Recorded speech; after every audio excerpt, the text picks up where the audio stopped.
Everyone, I am Dr. Taryn Myers, and I am the creator of this course, Sci 351 Psychology of Gender. When you take this, I'll most likely be your instructor, but there's no guarantee I will be. So I just wanted to give you a brief introduction to the class. So the psychology of gender really is about more than just gender. Certainly we will look at all sorts of gendered issues, but especially with your textbook, the Listed All textbook, it really is looking at things in what we call an intersectional way. So we're not only looking at gender, we're also going to look at how things like race, class, sexuality, gender identity, all sorts of things, age, all intersect to give us different perspectives. Quick example, we've often heard that the wage gap is that, women make about 79, 80 cents on the dollar for whatever man makes. Now that's true for white women, but for women of color, it might be 60 cents on the dollar or even 50 cents on the dollar. Right? So we need to think about those things. This class, especially if you've never taken a class that deals with anything about diversity issues, might be sort of surprising to you. It might sort of change your worldview, because these are issues that in our society we just don't talk about that often. And so I want to tell you a little joke story that helps us think about reframe this. So two little fish are swimming along, and an older fish swims by, and he says, "Hey boys, how's the water?" And he swims away, and one of the other little fish turns to the other one and says, "What the heck is water?" Right? So even though the fish are living in the water all the time, they don't know what it is. They don't recognize it. They don't realize it's happening. And that's what happens with gender issues and these other issues of diversity, is we're surrounded by them all the time, but we just don't realize they're happening because it's so prevalent. Right? So, you might not realize that you've run into some of these gendered issues before until you read the chapters. You might not realize the issues that people who are intersex or people of color or indigenous people or people who are living below the poverty line face until you read this book and until you dive into our readings and our discussions. I ask that you give yourself time and space to let all of this sink in. I ask that you be open to what the books are saying, especially those that are supported by scientific studies.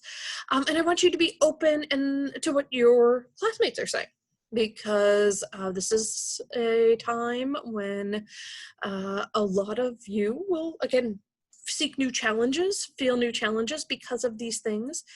And so you're all going through it. So one of the best pieces of advice I've ever gotten as a professor is at the start of the COVID-19 crisis. A fellow professor said, "We need to remember our students are people first."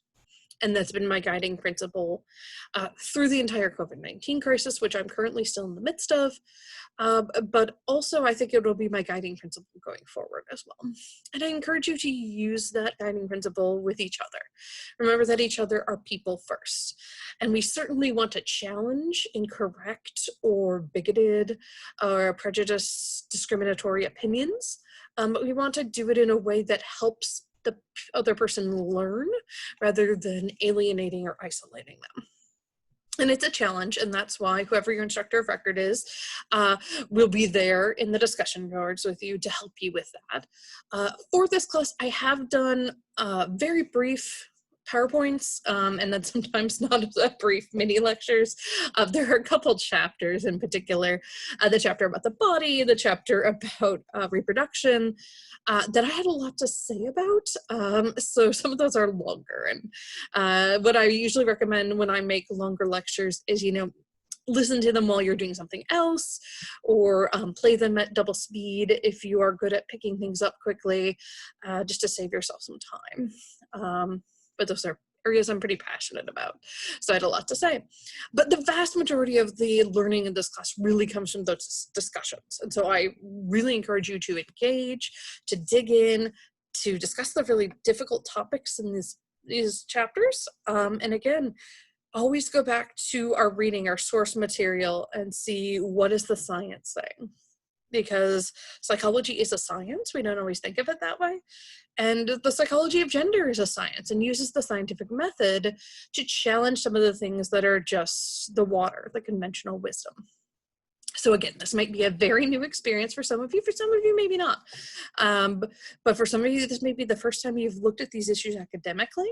And I say, welcome, enjoy, and really open your mind to look at what does the science say versus what is society saying, right? Because a lot of times what we think in society is not necessarily based on the reality of what science shows us. So I hope you genuinely enjoy this course and learn quite a bit from it. You get to do some very cool different assignments for this course. So you'll get to interview someone who's different from you. You get to write a research proposal that you'll have assignments for throughout the semester. You'll get to, again, do discussions, do blogs with each other. And so if I am your professor, I look forward to reading that. If not, I know that your instructor of record really will enjoy interacting in this class with you. It's one of my favorite classes to teach because of how great the conversations are around this source material. So I wish you the best of luck and the best of enjoyment on this journey, and happy reading, happy learning.